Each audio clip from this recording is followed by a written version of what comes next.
Très bien. Bonjour tout le monde. Eid Mubarak. Bon, je pense que Covid-free,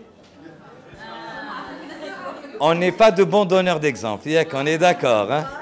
Heureusement, Mathieu Choufoul, un petit saut dessus.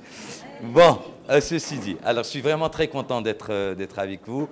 Et merci encore une fois pour l'honneur que vous faites à Médecine Interne, nous associer à MG Maroc. Et donc, ce qu'on va essayer de faire aujourd'hui, je remercie tous mes copains avec Sibrada, toute l'équipe de MG Maroc, Salahdin, etc., et de m'avoir convié, donc de m'avoir laissé le choix de ce thème. Je sais que ce thème, on l'a choisi pourquoi ? Parce que je reçois plein de...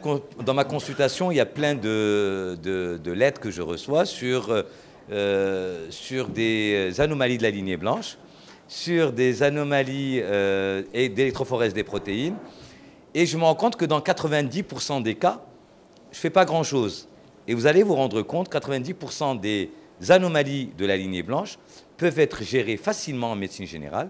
Et on n'a pas vraiment besoin d'un spécialiste, notamment un interniste, pour gérer cela. Et je me suis mis, comme d'habitude, et vous le savez très bien, puisqu'on se connaît depuis une vingtaine d'années maintenant, je me suis mis à votre place et je me suis dit, un médecin généraliste dans son cabinet, qui fait un bilan, parce que c'est ce qui arrive en général. Je ne vais pas traiter, aujourd'hui, je ne vais pas vous traiter les choses de pathologies extrêmement sévères qui ont besoin d'une prise en charge spécialisée en médecine interne, mais souvent, ce qui arrive dans votre consultation, c'est qu'il y a un patient qui vient vous voir, faites un bilan général, vous retrouvez une anomalie, vous ne savez pas quoi en faire. Je pense que c'est la vraie vie.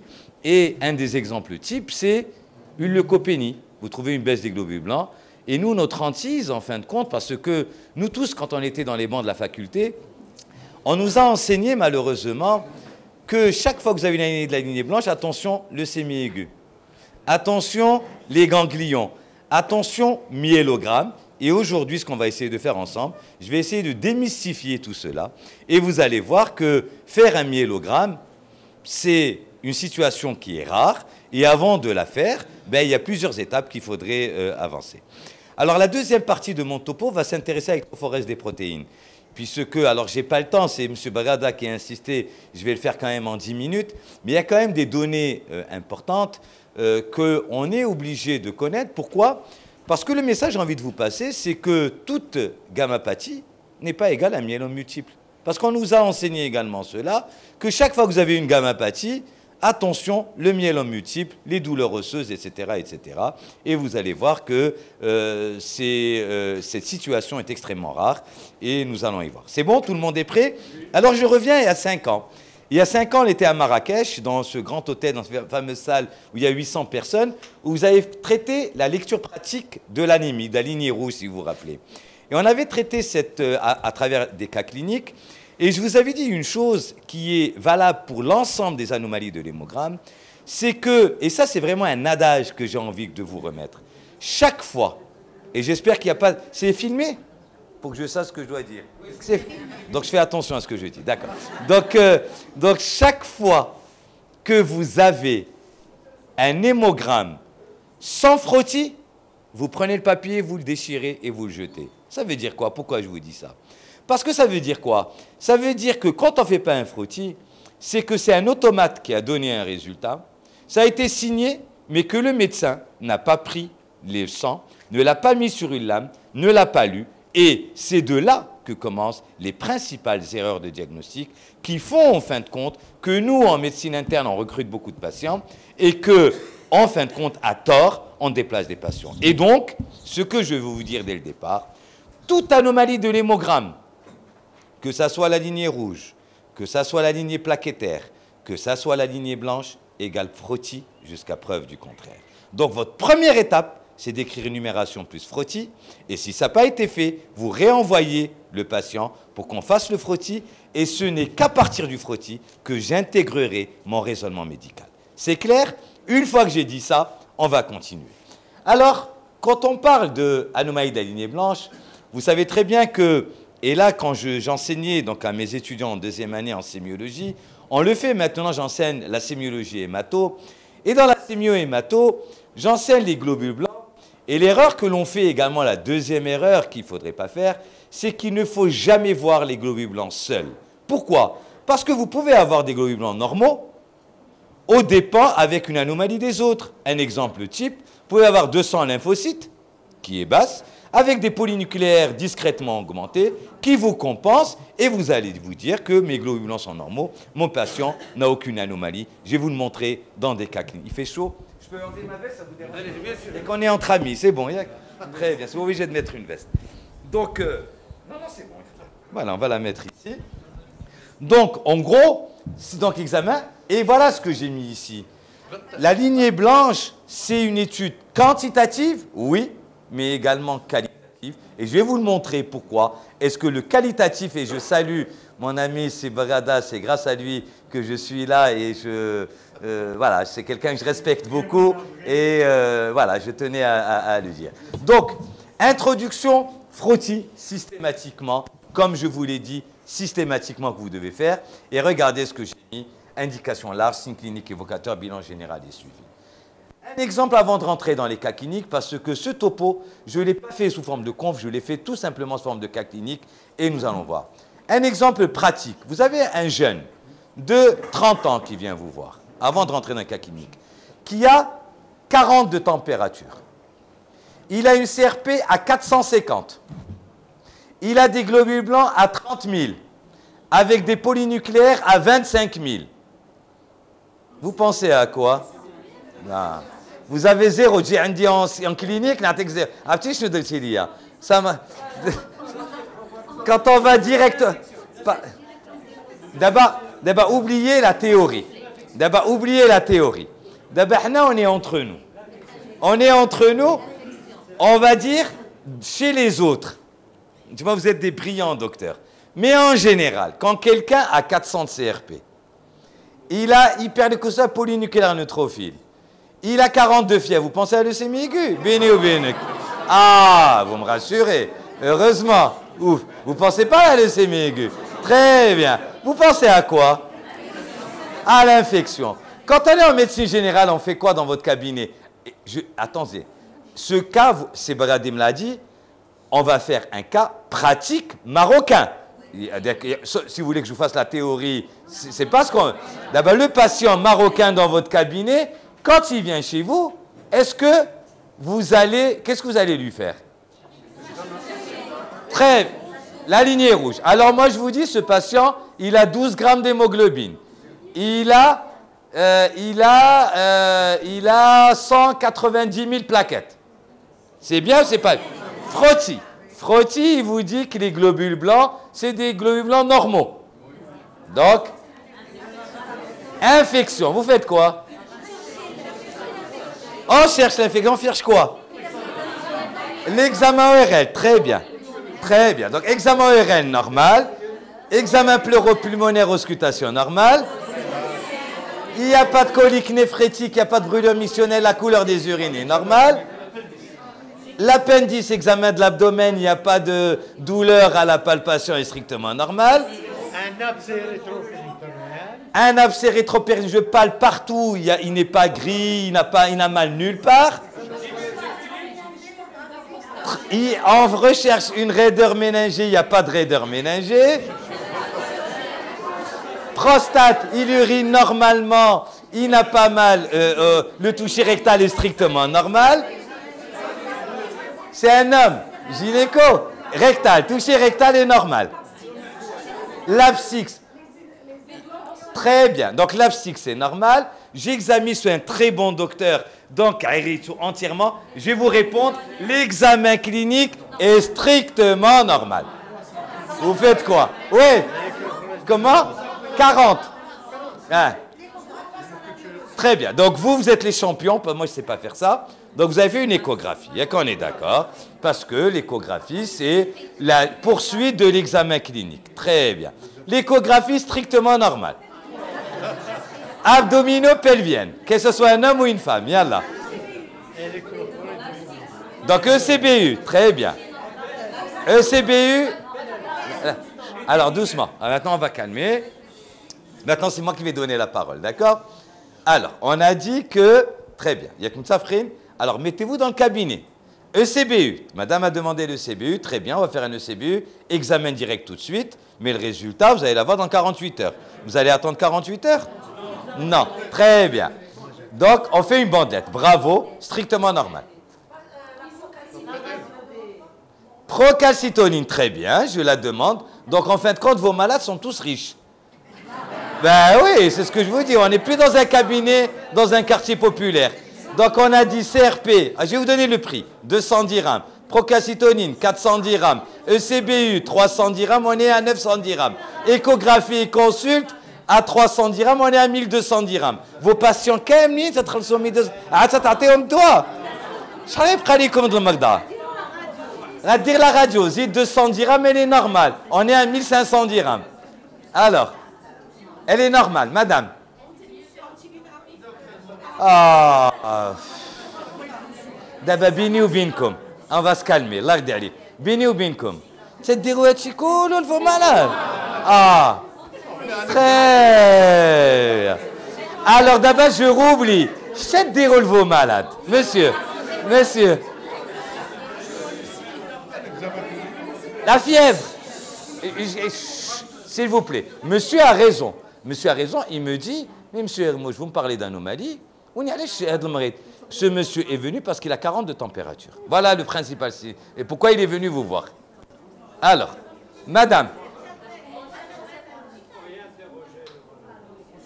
Donc, madame veut perdre tous ses patients. Elle ne veut plus soigner de malades. Donc, on adresse systématiquement à l'hôpital tout patient qui a 40 de température. Non, très bien. Alors maintenant, je vais reposer. Madame. Madame.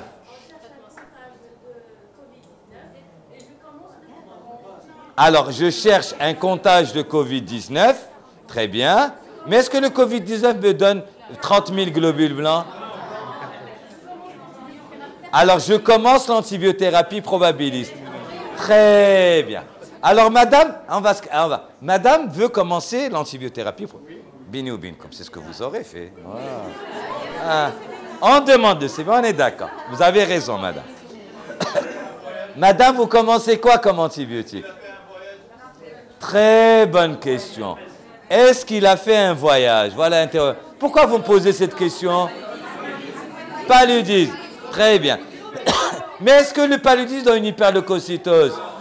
Il va donner quoi, le paludisme? Il va donner une thrombopénie et peut-être, s'il surinfecte, une hyperleucocytose. Alors, madame, vous donnez quoi comme antibiotique? Sinon, amoxicilline protégée. Alèche. Ou alèche, vous visez quoi? Large spectre. Voilà, je me la tête ceftriaxone, il y a qu'un large spectre. On laisse, très bien. Donc, j'ai mis amoxicilline acide clavulanique. Après 72 heures, il revient, il a 40 de température.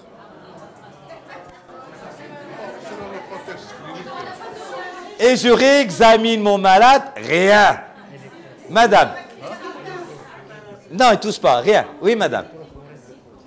Ils sont un peu augmentés, mais sans le frottis est normal. Très bien, mais les lymphocytes ne sont pas... Très bonne remarque. Madame me dit que je peux éliminer une mononucléose infectieuse. Mais attention, la mononucléose infectieuse, c'est ce qu'on appelle un syndrome mononucléosite. Ce sont des lymphocytes hyperbasophiles que l'on voit au frottis. Vous êtes d'accord avec moi? C'est ce qu'on appelle l'aspect bleuté, etc. Et il n'y a pas de syndrome mononucléosite. C'est plutôt la fièvre méditerranéenne quoi? Familiale. Très bien, ça peut être une hypothèse, voilà. Voilà une hypothèse, madame. Voilà l'exemple type. Moi, ce que je voulais, c'est les diagnostics. L'exemple type de madame, et je la remercie, c'est que ce malade a peut-être une maladie périodique. Il a une maladie périodique, il va avoir des douleurs abdominales. Je vais faire une écho, elle est normale. Je vais l'opérer, je n'ai pas trouvé d'appendicite. Il va avoir 40 de fièvre. Il va avoir une CRP augmentée. Et le traitement, ça va être quoi? Colchicine. Très bonne remarque. Est-ce qu'il y a d'autres idées? D'abord, mon malade, je reviens. Il n'a pas de fièvre, j'ai mis ma colchicine, ça ne marche pas. Il est sous augmentin, ça ne marche pas. Tuberculose. Très bien. Mais tuberculose où? Radio normale, écho normale. Est-ce qu'elle va donner 30 000 globules blancs? Non, très. Donc, vous comprenez. Et avant de rentrer dans les cas cliniques maintenant, vous avez compris cette introduction, je l'ai faite. Honnêtement, je l'ai improvisée, d'accord? Pourquoi est-ce que j'ai parlé de ce cas clinique? Tout simplement pour vous passer le premier message que je passe quand je suis en deuxième année en sémiologie, c'est que toute hyperleucocytose n'est pas égale à infection, toute infection n'est pas obligatoirement bactérienne, est-ce qu'on est d'accord? Et que toute infection n'est pas égale à une antibiothérapie, parce que ça peut être un paludisme, on a besoin d'antiparasitaires, ça peut être, et bien sûr, vous avez raison, et donc, n'est pas infection bactérienne, donc ça peut être quoi? Ben, ça peut être une hémopathie, Hodgkin, l'exemple type, ça peut être tout syndrome inflammatoire, peut donner une hyperleucostose apolynucléotrophile. Ce patient, vous savez ce qu'il avait quoi? Il avait une péricardite virale. Eh oui. Une péricardite virale avec 500 de CRP, une hyperleucostose apolynucléaire neutrophile, avec un bilan strictement normal. Et le traitement, c'est de l'aspirine et de la colchicine. Tout est rentré dans l'ordre. C'est bon? Je vais. Ben, alors, très bonne question, madame. L'examen cardiaque. Madame, moi je répète, ne vous en faites pas. Moi je suis là pour ça. Donc, madame m'a dit, elle a raison. Elle me dit, mais monsieur Hermouche, vous me racontez n'importe quoi. Je dis, si, c'est ce que vous me dites. Vous me dites que l'examen cardiaque est normal. Vous attendez quoi de l'examen cardiaque dans une péricardite? On entend quoi? Le frottement péricardique. Très bien. Est-ce que le frottement péricardite est ausculté en cas de péricardite avec du liquide? Non. Quand est-ce qu'on entend le frottement péricardique? Quand on a une péricardite qui est sèche ou alors un discret épanchement péricardique. Oui. J'ai vu des épanchements cardiaques à l'écran. Très bien. Vous avez raison, madame. C'est pour ça que je vous dis, là, on est en train de traiter, vous êtes brillante, mais est-ce que tout le monde, quand tu fais une écho abdominale, monte dans le péricarde? Ben moi, je suis pas bon, donc moi, je le fais pas. Donc voilà. Mais c'est très bien. Le message, vous avez raison, madame. Vous avez raison. Donc, en gros, le message, c'est que, c'est ça, le principal message, on va entrer dans les cas cliniques, et ça, c'est l'introduction, d'accord? Toute fièvre n'est pas égale à infection, n'est pas égale à infection, toute infection n'est pas obligatoirement bactérienne, et toute infection n'est pas égale à une antibiothérapie, parce que ça peut être autre chose. C'est bon? Je peux avancer? Très bien. Alors, je vous ai bien... Oui, madame?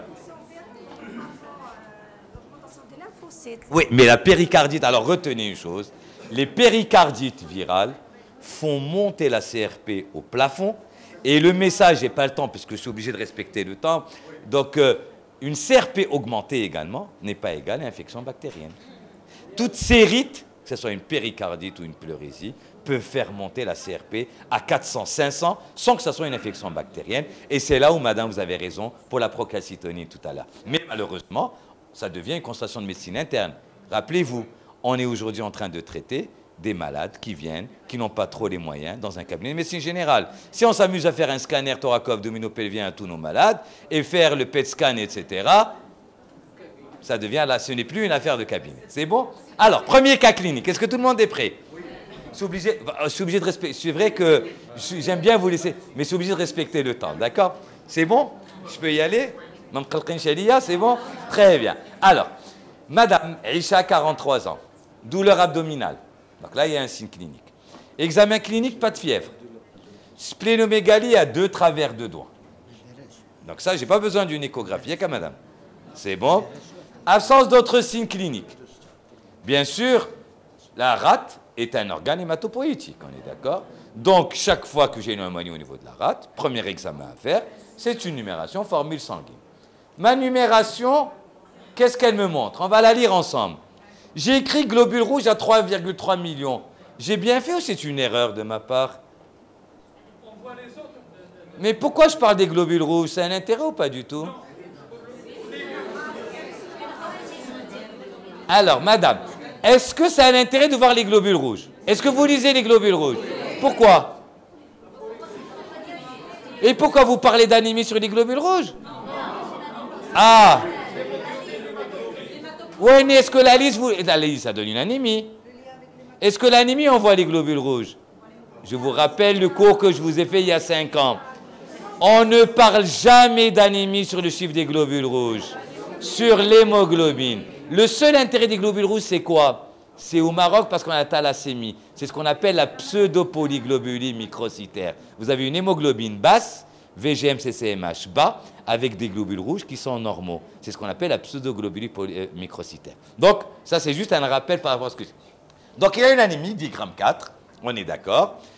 Regardez, j'ai mis réticulocyte, dommage, ça me paraît, je vais mettre ici. Donc, réticulocyte, 1%, globules blancs, 29 500, polynucléaires, 16 500, les lymphocytes, 2300, les basophiles, 100, et eosinophiles à 300. Plaquette normale. Comment vous voyez qu'est-ce que vous voyez sur cette numération? Anémie, normochrome, normocytaire. Très bien. Quoi d'autre? Hyperleucocyte polynucléaire neutrophile. Très bien. Alors, maintenant on va arrêter. Vous savez très bien qu'en sémiologie, qu'est-ce qu'on fait? Il faut toujours prendre une piste. Et qu'on est d'accord. Donc on a deux anomalies de l'hémogramme. Vous allez prendre quelle piste? La lignée blanche ou la lignée rouge? Pourquoi?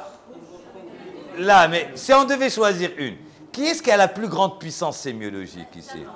Pourquoi? Très bien, parce que j'ai une hypercostose majeure et que l'anémie, si j'ai une inflammation, peut être une anémie inflammatoire et secondaire à, bien sûr, mon syndrome inflammatoire qui persiste depuis longtemps. Et puis l'autre chose, c'est ce qu'on appelle la puissance sémiologique. Il faut toujours prendre la piste. Vous savez, pour aller de Agadir à Paris, je peux passer par Nouakchott, remonter par Rome et revenir à Paris. Quand je peux aller directement, il faut toujours prendre la piste où il y a le moins d'étiologie, d'accord? Où je peux arriver rapidement. Alors, quelles sont les erreurs que j'ai faites ici sur la lignée blanche? Bravo! Pourcentage. Est-ce que le risque aussi, c'est le pourcentage? Qu'est-ce qu'il faut? La valeur absolue. Il y a qu'on est d'accord. Ça, c'est un message. Deuxième erreur, ici, qu'est-ce que vous allez évoquer chez ce patient? Regardez, je vous remets le cas clinique. D'abord, on est toujours à l'étape clinique. Rappelez-vous, notre objectif, c'est de poser le diagnostic avec le moins d'argent possible. Il y a qu'on est d'accord. Moins de dépenses possibles. Il a une splénomégalie. Il y a qu'on est d'accord. Il a une splénomégalie et rien d'autre. Avec une hyperleucocytose apolynucléaire neutrophile. On n'a pas demandé la CRP, bravo. Très bien. Très bien. Et vous attendez quoi du frottis? Quoi? C'est-à-dire? Quelles sont vos hypothèses ici? Quelles seraient vos hypothèses? Splénomégalie, pas de fièvre et hyperleucocytose. Hémopathie. Laquelle? Hodgkin? Lymphome? Peut-être.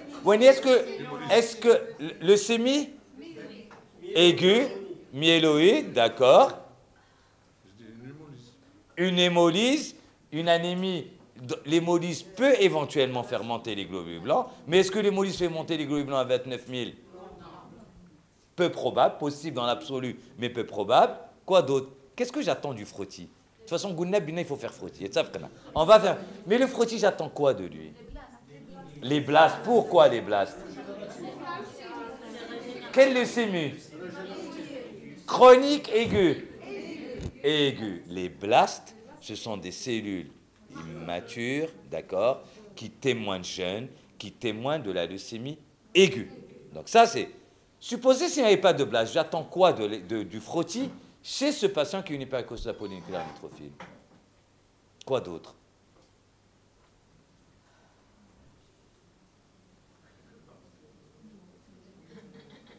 C'est quoi la myélémie? C'est quoi la myélémie?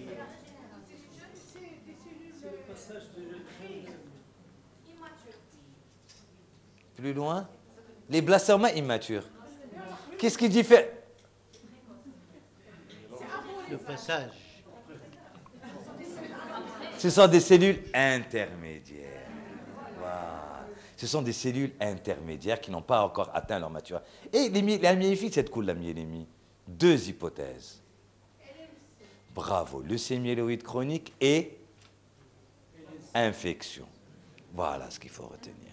Donc, premier message, le frottis, chaque fois que vous aurez une myélémie, chaque fois que vous avez une splénomégalie, que vous faites un frottis, vous demandez, c'est ce qu'on appelle les cellules intermédiaires. Moi, les premiers, je ne vais pas rentrer dans les détails, d'accord? C'est promyélocyte, myélocyte, métamyélocyte, d'accord? Chaque fois que vous entendrez le terme de myélémie, penser, d'accord? Pourquoi pas? Ça peut être une myélémie réactionnelle, si vous avez une infection. Donc, mon message, avant de l'envoyer chez l'interniste, d'accord? Avant de penser à la leucémie myéloïde chronique, où vous savez très bien, c'est une maladie où il y a une anomalie génétique qui est due à un échange de matériel génétique entre le chromosome 9 et le chromosome 22, avant de faire ça, assurez-vous à votre stade que ce n'est pas une myélémie réactionnelle.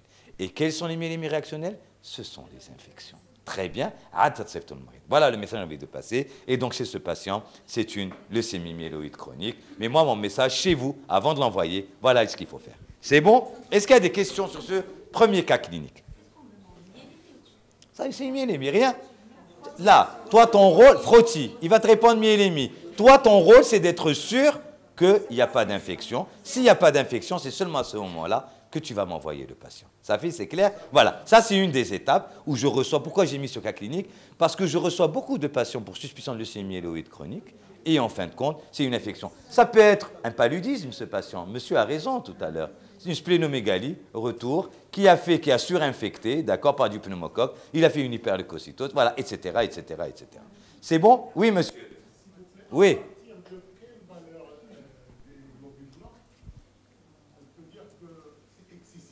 Très, très bonne question. Voilà, très, très. Donc, en gros, la question de notre collègue, c'est quoi? C'est, monsieur Hermouche, vous me dites, d'accord, l'infection, c'est vrai, il faut des choses comme elles sont. Nous, on pense à l'infection chaque fois qu'on a une hypercose polynucléaire neutrophile. Et à partir de quel temps on peut se dire c'est exceptionnel que ce soit une infection? Quand vous avez plus que 50 000 globules blancs, en général, c'est autre chose qu'une infection. C'est certainement une hémopathie. Et en général, soit une leucémie aiguë, soit une leucémie myéloïde chronique. Est-ce que c'est clair comme message? Voilà. Les neutrophiles. Très. D'abord, on ne parle que des neutrophiles. C'est bon? Est-ce que le message est clair pour ce premier cas clinique? Je peux avancer? Oui. Très bien. Deuxième cas clinique. Monsieur Abdelkader, 48 ans. Consulte pour bilan général. Et que ça, c'est fréquent, ça. Un doigt, le jar, un docteur. Bref, me dire. Voilà, c'est très à la mode maintenant. Examen, il n'y a pas d'antécédent. Il a 45 ans. Il n'a pas d'antécédent, vous l'examinez, il est strictement normal. Vous faites un bilan, on va lire ensemble. Globules rouges, hémoglobine à 13,4, hémoglobine normale, les plaquettes sont normales, et ça c'est vraiment de vrais cas cliniques que je reçois, ce n'est pas des choses que j'ai inventées, et on me l'envoie pour suspicion de leucémie aiguë, ou suspicion d'aplasie médulaire. Il a 2100 globules blancs. Je te dérange, Smehli. Donc, il a 2100 globules blancs. Il a 800 neutrophiles, c'est très bas, qu'on soit d'accord. Les lymphocytes à 1300, limite, on va dire limite. Les basophiles, etc., etc. Donc, ce patient a surtout une leuconeutropénie. Quel est le risque d'une neutropénie? C'est le risque infectieux. Alors, pour faire un peu de formation médicale continue, on parle d'agranulocytose quand vous avez moins de 200 polynucléaires neutrophiles, le risque infectieux est majeur. Moins de 500, on appelle ça une neutropénie sévère où le risque infectieux est majeur. Donc, en gros, vous êtes d'accord avec moi, plus les polynucléaires neutrophiles sont bas, plus il y a un risque infectieux majeur. Ce patient, myélogramme ou pas myélogramme? Frottis ou pas frottis? On fait frottis d'abord. Il est normal le frottis. Ponction sternale ou non? Oui. Qui est d'accord avec la ponction sternale? Hada, je reçois chaque jour plein de malades comme ça pour ponction sternale. Enfin, myélogramme. Rien. Comment? Le taux de, normalement, il n'y a pas, le taux de risque, c'est pour l'hémoglobine. Là, il n'a pas d'anémie, ce patient. Oui. L'origine géographique, vous habitez où? Et donc, il est d'Agadir. Très bien. Très bien, très bonne remarque. Et très bien. Il faut refaire la numération. D'abord, avant de répondre, quelles sont les hypothèses?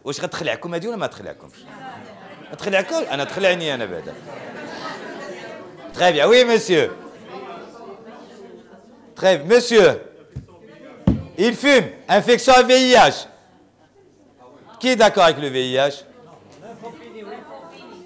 Donc, lymphopénie, oui madame. On a une lymphopénie. Donc, neutropénie, c'est rare. D'accord, oui. Très bien. Donc voilà, quand vous avez ça, une leuconeutropénie, s'il vous plaît, avant d'aller plus loin, et surtout qu'elle est isolée, que le malade n'a rien, qu'est-ce que vous faites avant de l'envoyer ça? Qu'est-ce que vous allez dire au malade? Soit vous allez injecter, vous savez c'est quoi? Le hémogramme, qu'est-ce qui fait l'automate? Vous avez la paroi vasculaire, vous avez les globules blancs à l'intérieur. Quand il y a des globules blancs, les d'accord, magazine. La SRIF, la paroi vasculaire, ils sont là, ils ne sont pas calculés. C'est ce qu'on appelle une margination excessive des polynucléaires neutrophiles. Donc, qu'est-ce que vous faites chez ce patient-là? Mais il faut bien le faire. Soit vous injectez de l'hydrocortisone, 100 mg que vous n'avez pas toujours, soit c'est simple, tu vas, mais attention, l'effort c'est quoi? Non. C'est ça pourquoi j'insiste sur cela. Parce que c'est ça pourquoi Khassou, il dit là au repos, ou il continue et vous refaites, c'est ça ce qu'on appelle épreuve avant et après effort en même temps. Mais si dire un effort dans 2 jours, non, il vient, vous faites le prélèvement. C'est pour ça qu'il faut dire المريض سير دي معك السبق ديالها ولا توني سبور ديالك واختار شي لابوراتوار اللي فيه اللي dans un immeuble طلع ويبقى يطلع ويهبط ويمشي et vous refaites le prélèvement et si vous avez une augmentation des polynucléaires etc. c'est ce qu'on appelle une margination excessive des polynucléaires. Donc vous n'avez pas besoin d'envoyer ce patient-là, vous le gardez, il n'a strictement rien du tout et vous allez voir que les globules blancs et les polynucléaires augmentent. Deuxième cas clinique terminé. Est-ce que c'est bon? Est-ce qu'il y a une question particulière? Oui. C'est valable à tout âge. Attention, il ne faut pas faire dire ce que je n'ai pas dit.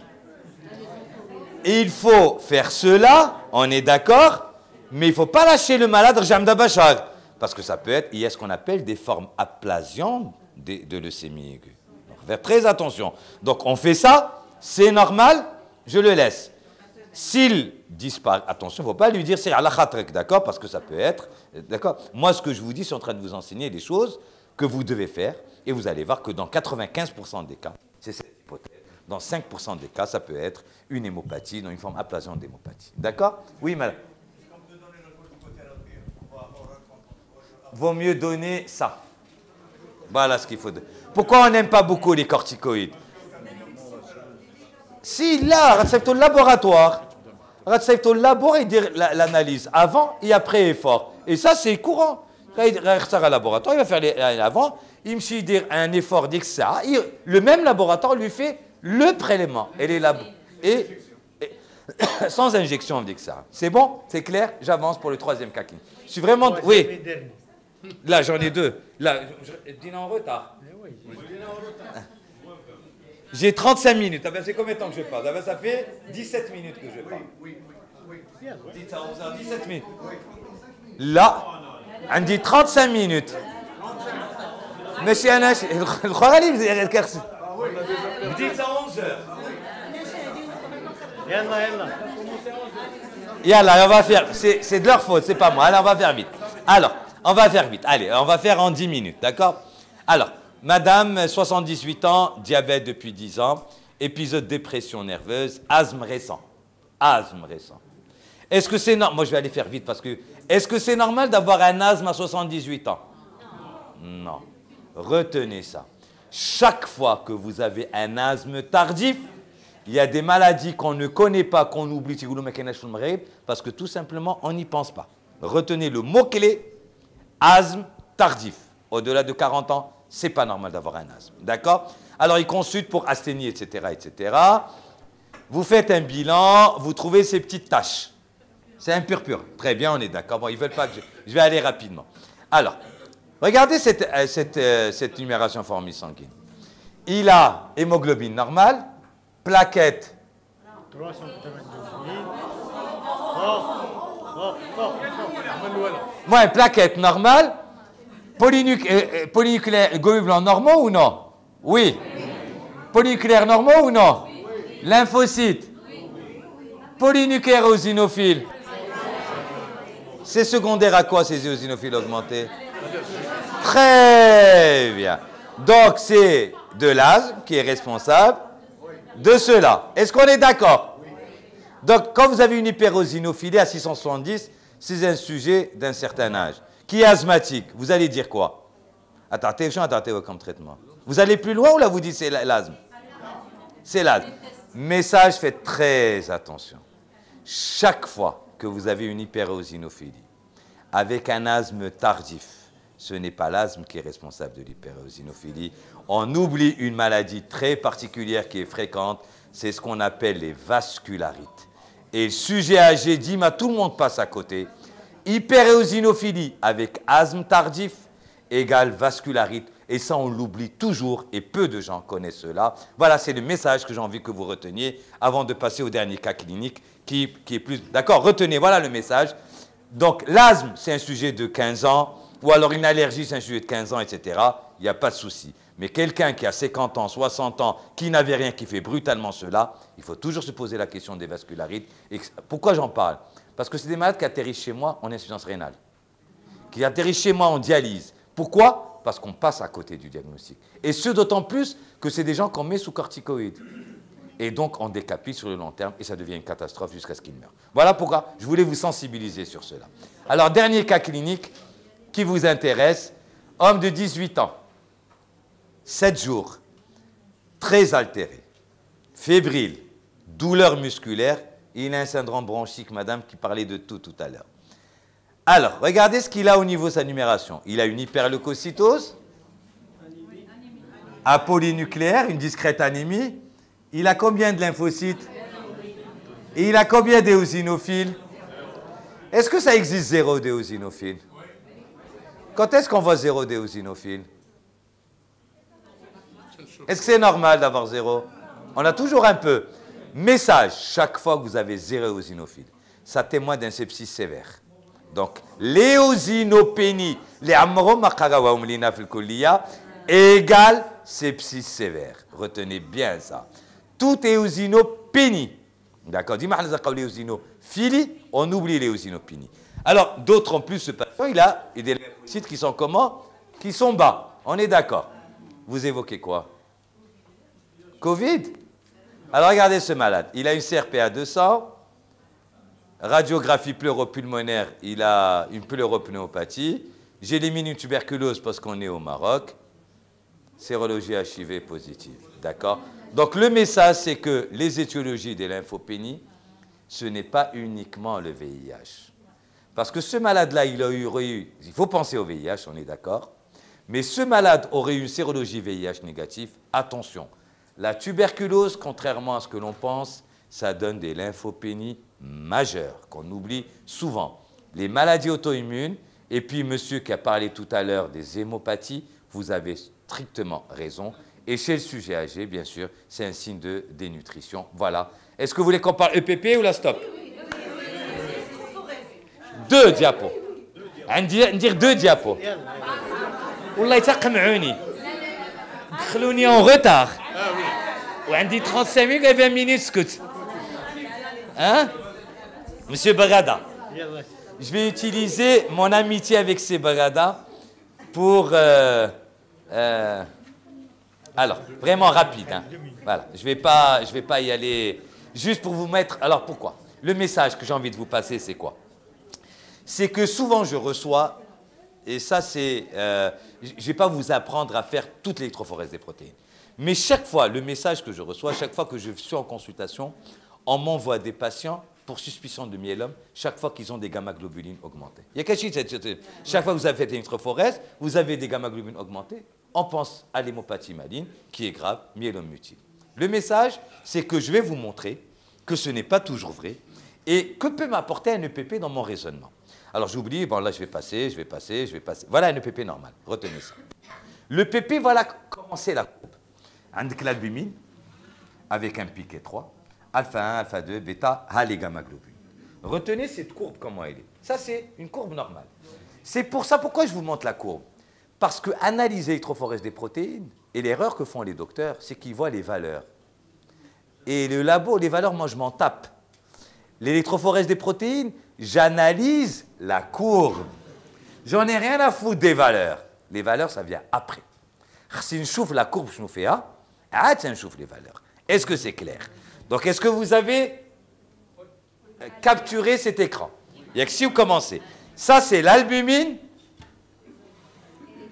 ou les autres si vous commencez. Très bien. Tout bilan général. Tout patient qui vient pour un bilan général, presque dire EPP. Ça fait pas. On croit que c'est cher. Vous savez combien ça coûte EPP? 130 dirhams. Le prix d'une numération. Eh oui, on ne le demande pas. Et l'autre, si, j'ai pas le droit de parler. Alors, l'autre chose également, quand vous demandez, chaque fois que vous avez une VS accélérée, il faut toujours faire, avant de dire que c'est un syndrome inflammatoire, le PV. Pourquoi? Parce que l'hypergamma-globulinémie donne une fausse élévation de la VS. Voilà, très bonne question. Voilà, donc chaque bilan général, et chaque fois que vous avez une VS accélérée, avant de dire que c'est un syndrome inflammatoire, il faut que je sois sûr que je n'ai pas une hypergamma-globulinémie. Alors, je vais passer, parce qu'on ne veut pas que j'explique. Alors, voilà, ça. Ça, vous devez le savoir. Un malade vient vous voir.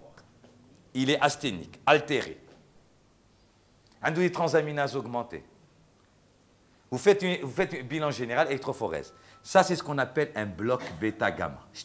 Regardez. Regardez. L'électrophorèse, regardez.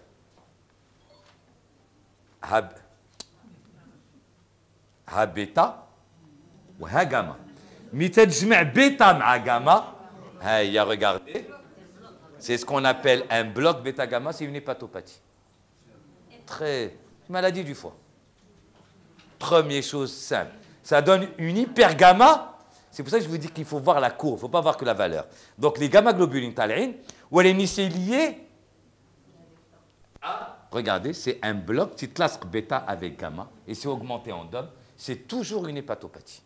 Est-ce que c'est clair? Très bien. Facile. Une hypoalbuminémie. Ça, c'est normal, en cas d'hypo et d'hépatopathie. Alors, je vais avancer. L'hypergamma polyclonale, il dit, elle dit les gamma bouhdita, mais regardez, je vous l'albumine comment elle est. La courbe, elle est comment? Là, la courbe, l'albumine, étroite. Et là, elle est comment? Donc, c'est ce qu'on appelle une hypergamma polyclonale. Elle dit, chaque fois que vous l'avez, ma trafouche, il n'y a pas de myélome, il n'y a rien. Il y a plusieurs clones qui sont augmentés. C'est quoi? C'est une réaction immunitaire. Toute infection peut augmenter, le VIH peut augmenter, les maladies auto-immunes peuvent augmenter, le gouge rouge de graine peut faire augmenter. Toute stimulation immunitaire va vous donner une hypergamma polyclonale. Elle dit, vous l'oubliez. Est-ce qu'on est d'accord? Donc vous avez vu, donc ces malades, je les reçois, mais tous ces malades n'ont pas lieu de venir en médecine interne. Est-ce que vous avez compris? Parce que ce ne sont pas, parce qu'on voit les valeurs et on ne voit pas la courbe. Et quand est-ce que vous devez avoir peur? C'est la monoclonalie, elle dit. Quand l'albumine, regardez, elle dit le gamma, peut-être belle l'albumine. C'est ça ce qu'on appelle une hypergamma monoclonale. Et c'est là qu'on a peur des hémopathies lymphoïdes et de myélome multiple. J'ai fini, je vous remercie.